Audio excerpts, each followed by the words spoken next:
এবং আমাদের party chairman Pirzada Naushad Siddiqui তিনি ঘোষণা করবেন। এখন আমরা আমাদের প্রিয় ছোট ভাইজান পার্টির চেয়ারম্যান তথা ভাঙড়ের বিধায়ক নওশাদ সিদ্দিকী ভাইজানকে এই প্রার্থী তালিকা প্রকাশ করার জন্য আমরা অনুরোধ জানাচ্ছি। আপনারা তার মুখ থেকেই শুনে দিন। পার্টির ওয়ার্কিং প্রেসিডেন্ট আপনাদেরকে শর্ট ব্রিফ করেছে।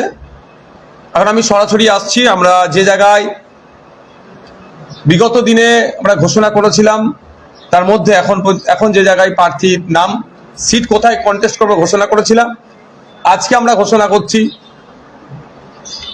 কারা আমাদের অর্থাৎ ইন্ডিয়ান সেকুলার ফ্রন্টের পক্ষ থেকে খাম চিহ্ন নিয়ে প্রতিদ্বন্দ্বিতা করবেন। শুরু করছি মালদা জেলা থেকে। মালদা জেলার সুজাপুর বিধানসভা কেন্দ্র থেকে বিশিষ্ট শিক্ষক মোহাম্মদ কালিমুল্লাহ হক মহাশয় প্রতিদ্বন্দ্বিতা করবেন। নদিয়া জেলার পলাশীপাড়া বিধানসভা কেন্দ্র থেকে আমাদের পার্টির পক্ষ থেকে যাকে আমরা নমিনেট করছি বিশিষ্ট শিক্ষক শামসুর আলী মল্লিক সাহেব। চাপড়া বিধানসভা কেন্দ্র থেকে জাকির মন্ডল সাহেব। উত্তর চব্বিশ পরগনা জেলার বাদুরিয়া বিধানসভা ক্ষেত্র থেকে মৌলানা মোহাম্মদ কুতুবউদ্দিন ফাতেহি সাহেব। অশোকনগর বিধানসভা কেন্দ্র থেকে তাপস ব্যানার্জি মহাশয়। আমডাঙ্গা বিধানসভা কেন্দ্র থেকে বিশ্বজিৎ মাইতি মহাশয়। মধ্যমগ্রাম বিধানসভা কেন্দ্র থেকে প্রিয়াঙ্কা বর্মন মহাশয়া। দেগঙ্গা বিধানসভা কেন্দ্র থেকে মোহাম্মদ মফিদুল হক শাহাজি, যাকে আমরা মিন্টু শাহাজি নামে জানি। হাড়োয়া বিধানসভা কেন্দ্র থেকে আইনজীবী পিয়ারুল ইসলাম সাহেব। বসিরহাট উত্তর বিধানসভা কেন্দ্র থেকে মোহাম্মদ মুসা কালিমুল্লাহ সাহেব। এরপরে আসছি আমরা দক্ষিণ চব্বিশ পরগনা জেলায়। দক্ষিণ চব্বিশ পরগনা জেলায় যে সমস্ত সিট ইতিমধ্যে আমরা ঘোষণা করেছি তার মধ্যে প্রার্থী আজকে যেটা ঘোষণা করছি, কুলপি বিধানসভা কেন্দ্র থেকে প্রতিদ্বন্দ্বিতা করবেন আইএসএফ এর পক্ষ থেকে আব্দুল মালিক মোল্লা সাহেব। ক্যানিং পশ্চিম বিধানসভা কেন্দ্র থেকে প্রতিদ্বন্দ্বিতা করবেন অ্যাডভোকেট প্রবীর মন্ডল সাহেব। ক্যানিং পূর্ব বিধানসভা কেন্দ্র থেকে প্রতিদ্বন্দ্বিতা করবেন আরাবুল ইসলাম সাহেব। মগরাহাট পশ্চিম বিধানসভা কেন্দ্র থেকে প্রতিদ্বন্দ্বিতা করবেন আব্দুল আজিজ আল হাসান সাহেব। ভাঙড় বিধানসভা কেন্দ্র থেকে প্রতিদ্বন্দ্বিতা করবেন মোহাম্মদ নওশাদ সিদ্দিকী।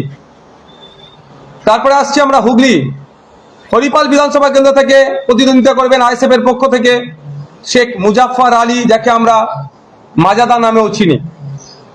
খানাকুল বিধানসভা কেন্দ্র থেকে প্রতিদ্বন্দ্বিতা করবেন শেখ সাদ্দাম হোসেন। এরপরে আসছি আমরা পূর্ব মেদিনীপুর।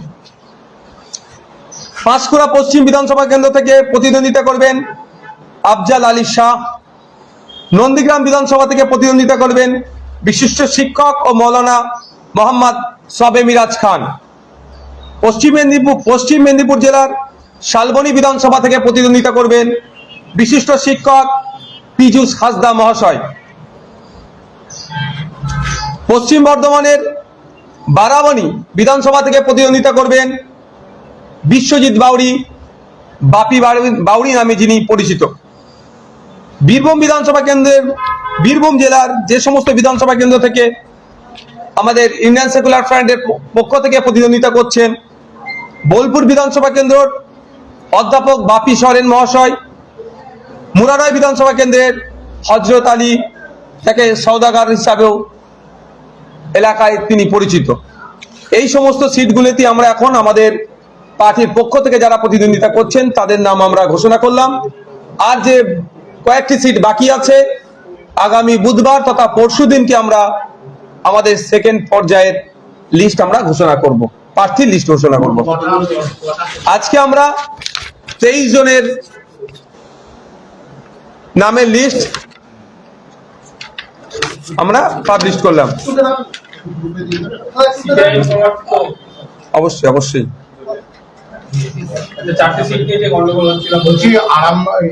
যেটা একটা ছবিটা নিয়ে নিন।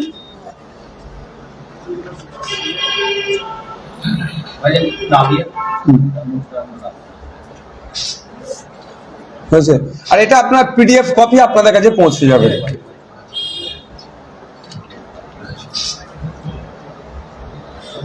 ঠিক আছে, এই পিডিএফ কপিটা আপনাদের কাছে পৌঁছে যাবে। যে চারটি সিট নিয়ে সিপিআইএমের সঙ্গে আপনাদের দ্বিমত চলছিল, সেটা সমাধান হচ্ছে? হ্যাঁ, আমাদের কাছে বার্তা পাঠিয়েছেন। আমরা বৃহত্তর স্বার্থে বিজেপি এবং তৃণমূলকে পরাস্ত করার জন্য এখনো পর্যন্ত আমরা মধ্যখানে একটা দিনের জন্য রাখছি। আগামীকাল নয়, আমরা আগামী পরশু দিন আমাদের সেকেন্ড পর্যায়ের আমরা প্রার্থী লিস্ট ঘোষণা করব। নিশ্চিতভাবে আমরা আমাদের দিক থেকে যাতে এই স্মুথলি এটা হয়, কারণ দীর্ঘ প্রায় 7 মাস ধরে কোনো ধরনের ইগো না রেখে একাধিকবার আমি এবং আমাদের রাজ্য নেতৃত্বরা লেফট ফ্রন্টের অফিসে গিয়ে সেখানে সিনিয়র মোস্ট লিডারদের সাথে বসে এটাকে একটা সুন্দর শেপ দিতে চেয়েছি। শেষ পর্যায়ে এসে কোনো রকম ভাবে না এটা বাগাত ঘটে, সেই জন্য আমরা মধ্যখানে একটা দিনও রাখছি। আশা করব বামেদের কাছে শুরু থেকে আমরা যে ডিমান্ড রেখে এসেছি যে উত্তর 24 পরগনার ক্ষেত্রে বিগত নির্বাচনে যে 7টি সিট আমরা দিয়েছিলাম, এবারেও সেই 7টি সিট দেব। এবং একটি সিট যেটা হচ্ছে বাদুড়িয়া, বিগত নির্বাচনে বিধানসভা নির্বাচনে সেই সিটটি আমরা ক্লেম করলেও সেখানে কংগ্রেসের পক্ষ থেকে আব্দুল সত্তার সাহেব দাঁড়াবেন বলে আমাদের কাছে স্পেশাল রিকোয়েস্ট করেছিলেন। তার অন্যতম হচ্ছে মাস্টার সাহেব আমাদের শামসুল আলী মল্লিক সাহেবের মাধ্যমে আমাদের কাছে স্পেশাল রিকোয়েস্ট করার জন্য আমরা আব্দুল সত্তার সাহেবের সম্মানার্থে ওই সিটটা ছেড়েছিলাম। কিন্তু এই বছর আমরা ওই সিটটা নিয়ে 8টি সিট উত্তর 24 পরগনা আমরা কোনোভাবেই পরিবর্তন করতে পারবো না, এই মর্মে আমরা জানিয়েছিলাম। তার আগে অনেক সিটের কথা আমরা বলেছিলাম, স্বরূপনগর, রাজারহাট থেকে শুরু করে বাগদা, বনগা, হাবড়ার মতো সিট, আরো অনেক কটা সিট আছে, আপনার সন্দেশখালী, তার অল্টারনেটিভ মিনাখাতাত আমরা গিয়েছি, হিঙ্গলগঞ্জ, বসিরহাট দক্ষিণ। কিন্তু আমরা বৃহত্তর স্বার্থের জন্য সবটাই মিনিমাইজ করে বিগত বিধানসভা নির্বাচনে যে 7টি নিয়েছিলাম সেই 7টির মধ্যে একটা শুধু অল্টারনেটিভ হয়েছে, সেটা হচ্ছে মিনাখা, সন্দেশখালী বদলে। বাকি যে সিটগুলো আছে একটি মাত্র এক্সট্রা নিচ্ছি, যেখানে বিগত নির্বাচনে কংগ্রেস প্রায় 100টি সিট নিয়েছিল, তার মধ্যে থেকে কিন্তু আমরা সেই অর্থে আমরা ক্লেম করছি না। আমরা চাই আমাদের ক্ষুদ্র পরিসর হলেও আমরা লড়াইটা যেন যেখানে আমাদের শক্তি আছে ব্যাপকভাবে দিয়ে বিজেপি তৃণমূলকে পরাস্ত করি, আর যেখানে বামেদের শক্তি বেশি সেই জায়গাগুলোতে আমরা তাদেরকে সহযোগিতা করে তারা বিজেপি তৃণমূলকে পরাস্ত করুক, এই মর্মে আমরা বিগত 7 মাস ধরে লাগাতার আমাদের প্রচেষ্টা চালিয়ে আমরা এই জায়গায় এসে দাঁড়াতে পেরেছি। আপনার ভাঙড় বিধানসভায় দাঁড়িয়েছে শওকত মোল্লা, লড়াই কিরকম হবে? দেখো, আমি অনেক আগে বলেছিলাম আমি চেয়েছিলাম মমতা ব্যানার্জি ভাঙড়ে দাঁড়াক। তখন একবারের জন্য আমি বলিনি যে আমি আমার বিপরীতে, কারণ আপনারা জানেন পার্টির সাথে ডিসকাস না করেই আমি 2024 সালে একটা সিটে দাঁড়াবো বলে ইচ্ছা প্রকাশ করেছিলাম মিডিয়ার মাধ্যমে। পরবর্তীতে পার্টি ডিসাইড করেছিল ওই সিট থেকে আমাকে দূরে আসতে হয়েছিল। এক্ষেত্রে আমি আজকে বলতে পারি যে এখনো নমিনেশন হয়নি, মমতা ব্যানার্জি যদি ওখানে দাঁড়ায় আমার বিপরীতে, কারণ পার্টি আজকে আমাকে ডিসাইড করেছে, আমার নামটা ঘোষণা করতে বলেছে, তাহলে ভালো হবে। অদ্ভুত একটা জিনিস দেখা গিয়েছিল যখন নাম ঘোষণা হওয়া তৃণমূলের, শওকত মোল্লা যেই নাম ঘোষণা হলো তারপরেই তার অনুগামীরা বিক্ষোভ শুরু করলো যে তাকে ক্যানিংয়েই রাখতে হবে, তারা ভাঙড়ে যেতে চাইছে না। এইটা কি ভয় পেয়ে কিছুটা করা? ভাঙড়ের মাটি দুর্জয় ঘাটি, ভাঙড় সবসময় বিপ্লবের দিশা দেখায়। 2021 সালে ভাঙড় যে বিপ্লব করেছে, আশার যে বীজ বপন করেছে রাজ্যের বিভিন্ন প্রান্তে, ভাঙড় আর পথ দেখিয়েছে আইএসএফ কে চুজ করার। আজকে সিতাই থেকে শুরু করে, ঝাড়গ্রাম থেকে শুরু করে, কালচিনি থেকে শুরু করে কাকদ্বীপ, আজকে যে আইএসএফ এর যে ব্যাপ্তি ঘটেছে তার সূচনা কিন্তু ভাঙড় থেকে হয়েছে, কারণ সে ভাঙড় সিটটা উপহার দিয়েছে বলেই। এত নামটা বা আমার পারফর্মটা করতে পেরেছি। সেই অনুযায়ী ভাঙড়ের মাটি শক্ত ঘাঁটি আইএসএফ এর জন্য, এটা ভালো করে জেনে গিয়েছে। কিছু মিডিয়া বা প্রশাসনকে হাতে লাগিয়ে, কাজে লাগিয়ে, কিছু গুন্ডামস্তানকে দিয়ে 2-4টে কর্মীদের মারধর করে, ভয় দেখিয়ে তৃণমূলের ঝান্ডা হাতে ধরিয়ে দিয়ে ভেবেছিল ভাঙড়কে উদ্ধার করে নেবে। এখন বুঝতে পারছে, সেই জন্য শুনলাম নাকি আবার কান্নাকাটি শুরু করেছে। আর আজ যে কথা আপনি বললেন যে করেছে অনুগামীদেরকে দিয়ে, টোটালটাই প্রি প্ল্যান্ড। তারদা থেকে মানুষ নিয়ে যাওয়া হয়েছে জীবনতলায় ওই রাত্রে প্রোটেস্ট করানোর জন্য। আমি এতটাই স্পেসিফিক তথ্য দিতে পারি। তিনি ভয় পেয়েছেন, তাই ভয় পেয়ে তিনি এখন যে কাজটা করছেন আইএসএফ এর উপরে আক্রমণ নামাচ্ছে। তবে এতটুকু কথা বলবো, নির্বাচন কমিশনের কাজ হবে এই গুন্ডা মস্তানগুলোকে ধরে জেলের মধ্যে রাখা, ফ্রি অ্যান্ড ফেয়ার ইলেকশনের ব্যবস্থা করা। এটা তাকে দায়িত্ব নিয়ে করতে হবে। পশ্চিমবাংলায় যে সমস্ত বুথগুলো, যে সমস্ত বিধানসভাগুলো সেন্সিটিভ, অতিরিক্ত এক্সট্রা সেন্ট্রাল ফোর্স যেখানে ডিপ্লয় করতে হবে, এবং সাথে সাথে যে গুন্ডা মস্তান সমাজ বিরোধীদের লিস্ট হয়েছে, আমরাও দেব, তৈরি করেছি, তাদেরকে ডিটেন করতে হবে, তাদের প্রতি নজর রাখতে হবে, তারা কোনোভাবে এই গণতন্ত্রের উৎসবকে না ভুলণ্ডিত করতে পারে। মানুষ তার মতামত প্রদান করার জায়গা দিতে হবে। আমি 5 বছরের বিধায়ক, ভাঙড়ের বিধায়ক। ভাঙড়ের মানুষকে আমি ধন্যবাদ জানাবো এখান থেকে, যে তারা আমাকে কাজ করার বলার সুযোগ দিয়েছিল। আমি রাজ্যের কণ্ঠস্বর হয়ে উঠতে পেরেছি। ভাঙড়ের মানুষের জন্য আমি ধন্যবাদ জানাই। আমাকে যদি তারা রিএলেক্ট করে, আরো বেশি করে আমি লড়াই করার সুযোগ পাবো, কিন্তু আমি জোর করে কারো ভোটটা আমি দখল করতে পারবো না। 1 নম্বর কথা। দ্বিতীয় কথা হচ্ছে, ভাঙড়ের মানুষ যে সুযোগ দিয়েছে, আজকে রাজ্যের অধিকাংশ মানুষ যেগুলো জানতো না, বিধানসভার মধ্যে কি হয়, একটা এমএলএ এর মাইনে কি হয়, একটা বিরোধী এমএলএও কতটা লড়াই দিতে পারে, সরকারকে কতটা নাড়িয়ে রাখতে পারে, সেটা কিন্তু ভাঙড়ের মানুষের জন্য হয়েছে। আর আমি ভাঙড়ের মানুষকে কি দিতে পেরেছি? সময় দিতে পেরেছি, যেটা মডেল আজকে রাজ্যের বিভিন্ন জায়গায় হচ্ছে। দুয়ারে এমএলএ, আমি ভোটের সময় যেভাবে মানুষের দুয়ারে দুয়ারে পৌঁছে গিয়েছিলাম, ভাঙড়ের মানুষকে বলেছিলাম যদি আমাকে সুযোগ দেয় ভোটের পরে 5 বছর মানুষের সাথে থাকবো। আমি ভাঙড়ের বড় প্রোগ্রাম খুব কমই করেছি 5 বছরে, কিন্তু ম্যাক্সিমাম প্রোগ্রাম বুথ স্তরে পৌঁছে গিয়েছি, সাধারণ মানুষের কথা শুনেছি। তারা যে অভাব অভিযোগগুলো করেছে, বিধবা ভাতা, বার্ধক্য ভাতা, স্কুলের সমস্যা, রাস্তাঘাটের সমস্যা, স্পেসিফিক ডিপার্টমেন্টাল মিনিস্টারকে আমি জানিয়েছি চিঠি করে, বিধানসভায় মেনশন করে জানিয়েছি যে এইগুলো করতে হবে। আমি বিরোধী বিধায়ক, আমার কাজ হচ্ছে সরকার পক্ষের মন্ত্রীকে জানিয়ে দেওয়া, মন্ত্রী মহাশয়ের কাজ হবে ওটাকে ভেরিফাই করে সেই সমস্যার সমাধান করা। আমার ডিউটি আমি পালন করে গিয়েছি। ভাঙড়ের শিক্ষা নিয়ে কলেজের দরকার, মহিলা কলেজের দরকার, স্পোর্টস কমপ্লেক্সের দরকার, নতুন বাস যোগাযোগ ব্যবস্থা দরকার, ভাঙড়কে রেলের মানচিত্রে নিয়ে আসা দরকার, ভাঙড়ের লাইব্রেরি, ভাঙড়ের কৃষকদের উৎপাদিত ফসলের ন্যায্য মূল্যে রঙ্গনাথ মিশ্র কমিশনের সুপারিশ, স্বামীনাথন কমিশনের সুপারিশ বাস্তবায়ন করা, যে খাল ড্রেনগুলো আছে সংশোধন করা, সম্প্রীতি ঐক্যর জন্য বারবার আমি প্রশ্ন তুলে গিয়েছি। এবং সর্বোপরি যে ভাঙড়কে বোম গুলি হিংসার জায়গা দেখানো হতো, এই 5 বছরে ভাঙড়ের মানুষের সহযোগিতা নিয়ে ভাঙড় মানে এখন রক্তদানের গ্যারেজ হিসাবে রাজ্যের বিভিন্ন প্রান্তের মানুষ যাদেরই রক্তের প্রয়োজন হয়, তারা তাদের নিকটস্থ যারা আছে তাদের কাছ থেকে সহযোগিতা না পেলে ভাঙড়ের বিধায়ক বা ভাঙড়ের আইএসএফ এর নেতৃত্বদেরকে ফোন করে, আমরা অন্তত এটা তাদেরকে অ্যারেঞ্জ করে দিতে পারি। যে ভাঙড়কে রক্তপাতের ভাঙড় হিসাবে দেখানো হতো, বিগত 5 বছরে ভাঙড়ের মানুষের সহযোগিতা নিয়ে, আইএসএফ এর ছেলেদের উদ্যোগ নিয়ে আমরা সেই ভাঙড়কে রক্তদানের ভাঙড় হিসাবে পরিচিত ঘটিয়েছি সারা রাজ্যে।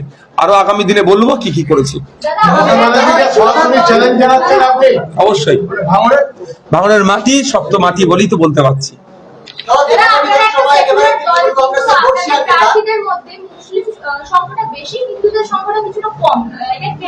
দারুণ কোশ্চেন করেছেন। এই কোশ্চেনটা যেদিন আপনি মমতা ব্যানার্জির সামনে করবেন, তার পরের দিন আমি উত্তর দেব।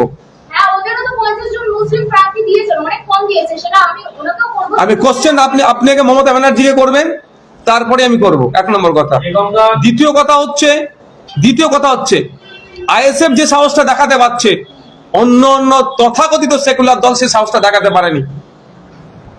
রিজার্ভ কোটা ছাড়া পিছড়ে বর্গের মানুষকে কোথায় সুযোগ দিয়েছে?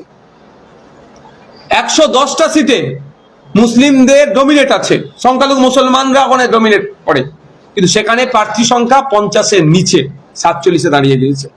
আমরা সেই তার আবারও বলছি, আইএসএফ এই তত্ত্বে বিশ্বাস করে না যে মুসলিম বিধায়ক বেশি বিধানসভায় গেলে লাভ হয়ে যাবে, এসটি বিধানসভায় গেলে লাভ হয়ে যাবে, এসসি বিধানসভায় গেলে লাভ হবে। কারণ আমরা জানি প্রায় 16টা এসটি বিধায়ক ছিল বিধানসভার মধ্যে, কিন্তু ফেক এসটি এসসি সার্টিফিকেট নিয়ে খুব অর্থে তারা কথা বলেনি। 68 জনের কম করে 68 জন এসসি সমাজের বিধায়ক ছিল, তারা 22% এসসি যে সংরক্ষণ আছে সেখানে নন এসসিরা চাকরি করে নিচ্ছে, সেই নিয়ে কথা বলতে শুনিনি। 43 জন মুসলিম বিধায়ক ছিল, আইনি সত্তা থেকে শুরু করে মাদ্রাসা শিক্ষা ব্যবস্থা থেকে শুরু করে আলিয়া ধ্বংস হয়ে যাচ্ছে থেকে শুরু করে যেভাবে প্রতিনিয়ত বিজেপির নেতারা মুসলিম সমাজ সম্পর্কে কথা বলে বেড়াচ্ছে, ইভেন শুভেন্দু অধিকারী মহাশয় তার প্রতিবাদ করতে দেখিনি। ইভেন যখন বলেছিল শুভেন্দু অধিকারী মহাশয় যে তারা ক্ষমতায় আসলে তৃণমূলের মুসলিম বিধায়কগুলোকে চাংতলা করে রাস্তায় ফেলে দেবো, এটা নিয়েও একটা শুভেন্দু বাবুর বিরুদ্ধে কন্ডেম করার জন্য বিধানসভাতে স্পিকার স্যারের কাছে একটা কাগজ পর্যন্ত জমা করতে পারেনি। সুতরাং ধর্ম বর্ণ নির্বিশেষে এর ঊর্ধ্বে গিয়ে মানুষের জন্য যারা কাজ করবে তাদেরকে, আমাদের পার্টির সাথে যারা যুক্ত হয়েছেন বা কাজ করছেন তাদেরকে আমরা নমিনেট করছি। আপনি দেখতে পারেন ফার্স্ট পেজের, আমাদের সেকেন্ড পেজে আপনারা দেখতে পারেন। নিশ্চিতভাবে আমরা আমাদের সর্বোচ্চ দিয়ে আমাদের কাজের মাধ্যমে আমরা প্রমাণ করতে চাই।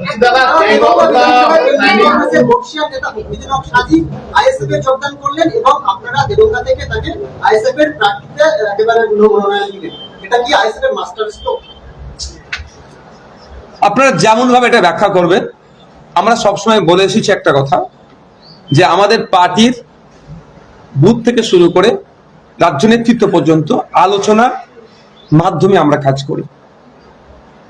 যেখানে আমাদের অবজারভার ছিলেন দেগঙ্গার শামসুল আলী মল্লিক সাহেব, দায়িত্বে ছিলেন।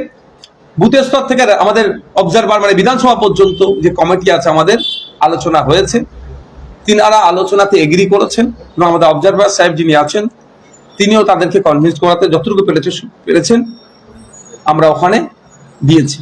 আমাদের লড়াইটা হচ্ছে গণতন্ত্র রক্ষার লড়াই, এবং এই গণতন্ত্র রক্ষার লড়াইয়ে যারা আইএসএফ এর আদর্শ মেনে আইএসএফ কে গ্রহণ করতে চাইবে তাদেরকে আমরা নিশ্চিতভাবে সম্মানিত করব।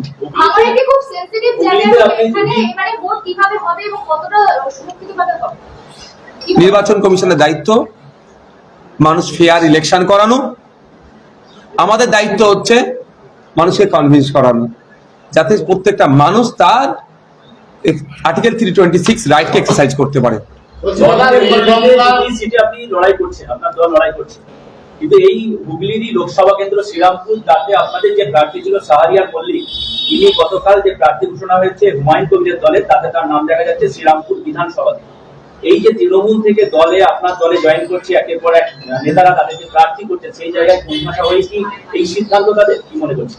দেখুন, আমরা প্রথম কথা বলি, আমরা যেখানে প্রার্থী দিয়েছি আমরা সাংগঠনিকভাবে যেখানে স্ট্রং, কারণ আপনারা জানেন আমরা লেফট ফ্রন্টের সাথে একটা অ্যালায়েন্সের সিট সমঝোতাতে এগোচ্ছি। আমরা যদি এখন বলি দার্জিলিং এ প্রার্থী দেবো, দেওয়া যাবে, ধরে প্রার্থী দিয়ে দান করিয়ে দেওয়া যাবে, কিন্তু সেখানে আমরা কতটা লড়াই করতে পারবো? হ্যাঁ, বামেদের সাথে আছি, বাম আমাকে সহযোগিতা করবে আশা করবো। আবার যেখানে আমরা প্রার্থী দিচ্ছি না, বামেদেরকে আমরা সেখানে সহযোগিতা করবো, এটা তো স্বাভাবিকভাবে। কিন্তু যেখানে আমরা সাংগঠনিকভাবে স্ট্রং, আমরা তখন বিজেপি তৃণমূলকে হারাতে এসেছি, বিজেপি তৃণমূলকে হারানোর জন্য আমরা ঐক্যবদ্ধ হওয়ার চেষ্টা করছি। ফলে আমাদের যেখানে সংগঠন স্ট্রং, খাতাই কলমে গেলে আইএসএফ এর নেতৃত্বরা গেলে ভিড় হবে, আমরা ওটা জানি ভালো করে, কিন্তু খাতাই কলমে যেখানে আমরা স্ট্রং সেই সমস্ত জায়গাগুলোকে আমরা প্রার্থী দিচ্ছি। এবার জোটের স্বার্থে অনেক স্ট্রং জায়গাকেও আমাদেরকে ছেড়ে দিতে হচ্ছে। সেই অর্থে আপনি যদি বলেন শ্রীরামপুরের কথা, শ্রীরামপুরে আমাদের একটা অঞ্চলে খুব ভালো কাজ হচ্ছে, একটা অঞ্চল নিয়ে একটা বিধানসভাকে তো ঘেরা, সেই অর্থে বিজেপি তৃণমূলের বিরুদ্ধে লড়াইটা একটু দুর্বল হয়ে গেল।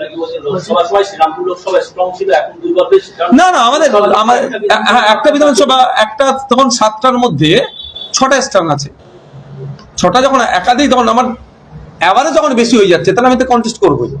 বলছি দাদা, দেগঙ্গা, ক্যানিং পূর্ব এবং হরিপাল, এই দুটো জায়গায় আপনারা যাদের প্রার্থী করেছেন, সত্য তারা অন্য দল ত্যাগ করে আপনাদের দলে যোগদান করেছে। সেখানে আপনাদের সম্মেলন ছিল, সেই সংগঠনের যারা কর্মী তারা কি এটাকে মেনে নেবে? কারণ আমরা বিজেপি বা তৃণমূলের ক্ষেত্রে দেখেছি অনেক ক্ষেত্রে বহিরাগত প্রার্থী আনা হয়েছে বা সংগঠনের লোক না বলে বিক্ষোভ হচ্ছে, সেই সম্ভাবনা কি আপনাদের দল? আইএসএফ একটা আদর্শ ভিত্তিক রাজনৈতিক দল। কি করছি না করছি বুথ স্তর থেকে আমাদের রাজ্য স্তর পর্যন্ত আগে আলোচনা সমালোচনা ডায়লগ বিনিময় হয়, তারপরে আমরা সেখানে প্রেজেন্ট করি। অন্য দলের মতো এখানে এটা হবে না, আপনারা নিশ্চিত থাকুন। ধর্ম আন্দোলনের রাজনীতি হয়েছে, বিভিন্ন জায়গায় গন্ডগোল হয়েছে। গতকাল পান্ডুয়াতে একটা গন্ডগোল হয়েছে দুই গোষ্ঠীর মধ্যে হরিনাম সংকীর্তনকে কেন্দ্র করে, সেখানেও হয়েছে। আগে তো তৃণমূল সরকার ছিল, এখন ইলেকশন কমিশন, কতটা সাকসেসফুল হয়েছে? দেখুন একটা কথা বলি, আমি দেখলাম নন্দীগ্রামে একটা ঠাকুরের মাথা ভেঙে দিয়েছে। ইভেন আজকে এখন কথা বলছি, একটু আগেই ঘটনা ঘটেছে অশোকনগরে, সেটা আমরা কন্ট্রোল করছি। আমি মিডিয়ার মাধ্যমে সাধারণ মানুষের উদ্দেশ্যে একটা কথা বলবো, রাজনৈতিক কারবারিরা রাজনৈতিক ফায়দার জন্য, রাজনৈতিক স্বার্থ চরিতার্থের জন্য রাতের অন্ধকারে মসজিদে হয়তো শুয়োরের মাংস, মন্দিরে হয়তো গরুর মাংস রাখতে পারে, ঠাকুরের মাথা ভাঙতে পারে, হাত ভাঙতে পারে, বা মসজিদের কাজ ভাঙতে পারে, বা ফেক আইডি বানিয়ে ইসলাম সম্পর্কে বাজে মন্তব্য করতে পারে, বা হিন্দু সমাজের দেবদেবী সম্পর্কে বাজে মন্তব্য করতে পারে। অনুরোধ এটাই, উত্তেজিত আপনারা হবেন না, মাথা ঠান্ডা রাখুন। আপনারা দীর্ঘকাল ধরে একসাথে সহাবস্থান আছেন, একসাথে বসবাস করে আসছেন, কারো কথা শুনে আপনারা উত্তেজিত হয়ে যাবেন। কেউ যদি ইসলাম সম্পর্কে বাজে মন্তব্য করে, কেউ যদি দেবদেবী সম্পর্কে, ঠাকুর সম্পর্কে বাজে মন্তব্য করে, তাদের বিরুদ্ধে আইনত ব্যবস্থা নেওয়ার জন্য লোকাল থানাতে আপনারা উপস্থিত হন, তবে ভিড় করেও নয়। আমি অনুরোধ করব, এলাকার যারা সুবুদ্ধি সম্পন্ন মানুষ আছেন তাদেরকে আপনারা পাঠান থানাতে, সে মুসলিম সমাজেরই হোক আর হিন্দু সমাজেরই হোক। যে কুলঙ্গার এই ধরনের হিংসা ছড়াবে তার বিরুদ্ধে উভয় ধর্মের জ্ঞানীগুণী যারা আছেন তারা এক জায়গায় হন, হয়ে অভিযোগটা দায়ের করুন। নাহলে আজকে আপনি ইসলাম ধর্মকে বাঁচানোর জন্য, আজকে আপনি দেব দেবীর সম্মানকে বাঁচানোর জন্য এমন কোন পদক্ষেপ নেবেন না, যারা কুচক্রির জালে আপনারা পড়বেন না, যাতে করে রাজনৈতিক নেতারা এই আপনাকে জালে ফেলে তাদের স্বার্থ চরিতার্থ করে নেবে, কিন্তু আপনার দীর্ঘকালের ঐক্য সম্প্রীতি সেটাকে বিনষ্ট করে দিতে পারে। অনুরোধ এটাই, আমি অনেক আগে, আজ থেকে 6 থেকে 8 মাস আগে কথা বলেছি যে রাজনৈতিক এই নির্বাচনী বৈতরণী পার করার অনেক কৌশল আছে, তার মধ্যে একটা কৌশল হচ্ছে ধর্মীয় জিগির তোলা। এমনি মেরুকরণের রাজনীতি হচ্ছে, করে দিয়েছে, সেটাকে আটকানো আমাদের অন্যতম প্রধান লক্ষ্য হচ্ছে, হবে, থাকতে হবে। কিন্তু এই মুহূর্তে যেটা চলছে, ফেসবুকে দেখবেন ইসলাম সম্পর্কে 4টে বাজে মন্তব্য করেছে, আর মুসলমান সমাজে যারা মানুষ তারা হয়তো ঠিক করে নামাজও পড়ে না, তাই একদম রেড়ে করে উঠবে। অনুরোধ হচ্ছে, আপনি যদি আপনার দিলে লাগে আপনি আগে করুন, ওটা থানাতে অভিযোগ দায়ের করুন, থানা অ্যাকশন নেবে। ঠিক একই ভাবে হিন্দু সম্পর্কে, দেবদেবী সম্পর্কে 4টে মন্তব্য কেউ করেছে, ঠিক করে মন্ত্র পড়তে বললে বেটা মন্ত্র পড়তে পারবে না, বড় হিন্দু এখন সে সাজবে। অনুরোধ তার কাছেও, সত্যিকার যদি আপনি ধার্মিক হন, আপনি প্রশাসনের সহযোগিতা নেন। যে কুলঙ্গার, সে ইসলাম ধর্মে হোক বা হিন্দু ধর্মে হোক বা যে কোনো ধর্ম সম্পর্কে বাজে মন্তব্য করবে, তার বিরুদ্ধে আইনত ব্যবস্থা নেওয়ার জন্য প্রশাসনের দ্বারস্থ হন। আপনারা নিজেদের মধ্যে মারামারি হানাহানিতে জড়িয়ে পড়বেন না, এটা রাজনৈতিক কারবারিদের একটা লাস্ট অস্ত্র। সব অস্ত্র ফেল করেছে, এই নির্বাচনে বিজেপি তৃণমূল ব্যাপকভাবে পরাজিত হবে। বিজেপির কোনো সংগঠন নাই, আর তৃণমূল বিরোধী, এখন প্রতিষ্ঠান বিরোধী ভোট হচ্ছে। ফলে এই দুই দলের, জানি না, আমার কাছে স্পেসিফিক তথ্য নাই বলে বলতে পারছি না, হতে পারে এই দুই দলের শুভাকাঙ্ক্ষীরা দলকে জীবিত রাখার জন্য রাজনৈতিকভাবে এই কাজও করে দিতে পারে। তাহলে এই দুই রাজনৈতিক দলের কারণে আমরা আমাদের 100 বছর 150 বছরের একসাথে যে সহাবস্থান আছি সেটাকে আমরা নষ্ট করবো কেন? বাংলার ঐতিহ্য, বাংলার গরিমা, সম্প্রীতি, ঐক্য কেন আমরা বিনষ্ট হতে দেব? আপনি চেয়ারম্যান হিসেবে বিভিন্ন জায়গায় প্রচারে যাবেন প্রার্থীর সমর্থনে। আমডাঙ্গাতে ফুরফুরা শরীফের আরেক পীরজাদা, মানে আপনার ভাই দাঁড়িয়েছে, আপনারাও প্রার্থী দিলেন, সেখানে গিয়ে কি বক্তব্য আপনার থাকবে? দেখুন, আমাদের লড়াই তো তৃণমূল কংগ্রেসের বিরুদ্ধে, বিজেপির বিরুদ্ধে। তৃণমূল আর বিজেপির বিরুদ্ধে যেভাবে সব জায়গায় প্রোগ্রাম করছি, বলছি, আমডাঙ্গাতেও বলবো, আমডাঙ্গার মানুষকেও বলবো, আসুন খামচিহ্নে ভোট দিন, খামচিহ্নের কে বিধায়ক করে বিধানসভায় পাঠান, ডবল ডিজিটে আমাদের পৌঁছাতে হবে। আর ডবল ডিজিটে আমরা পৌঁছালেই মমতা ব্যানার্জি তড়িঘড়ি SIR এর জন্য 250 কোটি টাকা মতো বরাদ্দ করে দিল, 90,000 মতো অফিসার দিয়ে দিল, দিয়ার এখন নাটক করছে, এটা বন্ধ আমরা করবো। ফেক এসটিএসসি সার্টিফিকেট বাতিল করব, ওবিসি নিয়ে যে নোংরামি চলছে সেটা বন্ধ হবে, মানুষের রুজি রুটি নিয়ে প্রশ্ন হবে। পঞ্চায়েত নির্বাচনে আপনারা ফুরফুরা শরীফের পঞ্চায়েত থেকে আরো 2টি সিট সম্ভবত পেয়েছেন বামেরা।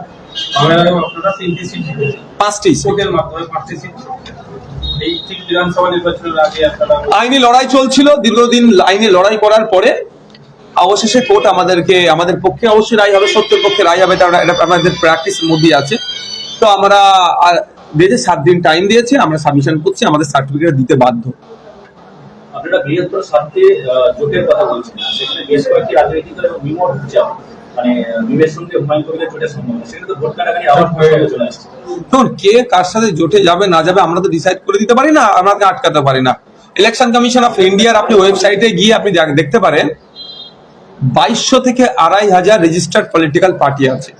সুতরাং তাদের কন্টেস্ট করার অধিকার আছে, কে কোথায় কন্টেস্ট করবে, কে সুবিধা করে দেবে। আমরা একটা রাজনৈতিক দল, আমরা আদর্শ ভিত্তিক রাজনৈতিক দল, আমরা তাকে কাউকে এরকমভাবে কাউন্টার করতে পারি না।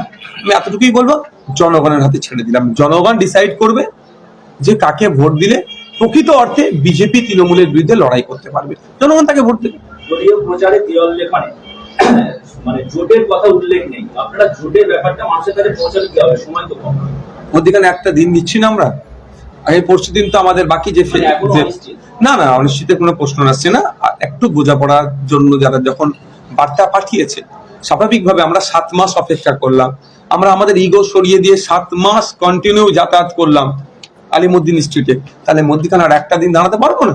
সমাধান না করে এই 23টা কি সহমতের ভিত্তিতে হলো? এই 23টা যেটা হলো? হ্যাঁ অবশ্যই, 23টা সহমতের ভিত্তিতেই হয়েছে, তাই তো? হ্যাঁ আমরা যে কটা বলেছি ডে 1 থেকে যে আমরা এই জায়গাগুলো ছাড়তে পারবো না, সেগুলি আমরা ঘোষণা করেছি। বাকি চারটে যেগুলো বলেছিলেন সেগুলো কি আলোচনা চলছে? হ্যাঁ, আগামীকাল এই গতকালকে আমাদের কাছে বার্তা পাঠিয়েছিল, ওই জন্য মধ্যখানে আমরা একটা দিন রেখেছি।